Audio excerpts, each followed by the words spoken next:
শুভ সন্ধ্যা বন্ধুরা, সকলে কেমন আছো? আশা করছি ভালো আছো। আমিও খুব ভালো আছি। দেখো, আজকে আমরা বেরিয়ে পড়েছি একটু ঘুরুঘুরু করতে, কিন্তু অ্যাকচুয়ালি ঘুরুঘুরু করতে ঠিক নয়। আমার মেয়ে গেছিলো পড়তে, আর আমরাই সেখানে দুজনে গিয়েছিলাম আনতে। আর জন্যই বেরিয়েছিলাম। দেখো, আমার হাজব্যান্ড বাইক চালাচ্ছে আর আমি পিছনে উঠে জাস্ট মজা নিচ্ছিলাম। অবশেষে এসে পৌঁছে গেলাম ধীরে ধীরে আমাদের গন্তব্যস্থলে। আমার মেয়ের আন্টির বাড়ি। বোধহয় পড়া হয়ে গেছে। হ্যাঁ, ওকে নিয়ে বেরিয়ে পড়লাম। ওর পড়া হয়ে গিয়েছে। রাস্তায় যেতে যেতে দেখতে পেলাম সবজির দোকান, আর সবজিগুলো দেখেই আমার মাথায় এলো যে আমার বাড়িতে তো সবজি সব শেষ হয়ে গেছে।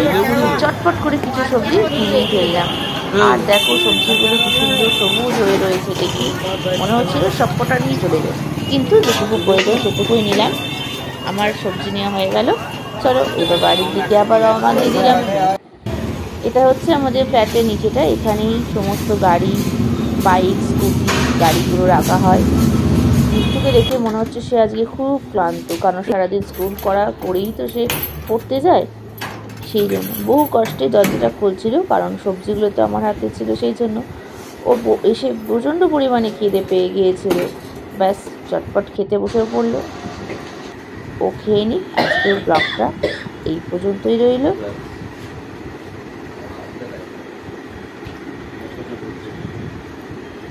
সব শুভরাত্রি, শুভ সন্ধ্যা, শুভরাত্রি।